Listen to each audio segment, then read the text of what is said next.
Office போயிட்டு வந்தால் snacks எதுவுமே இல்லைன்னு ஃபீல் பண்ணாதுங்க.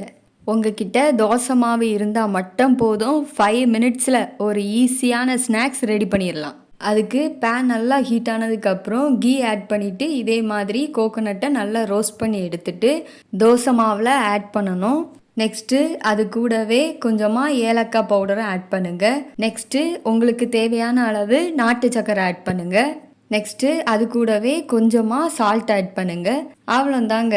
இதை அப்படியே தோசைக்கல்லில் ஊற்றி எடுத்திங்கன்னா நமக்கு 5 மினிட்ஸில் ஈஸியாக ஒரு ஸ்நாக்ஸ் ரெடி ஆயிரும்.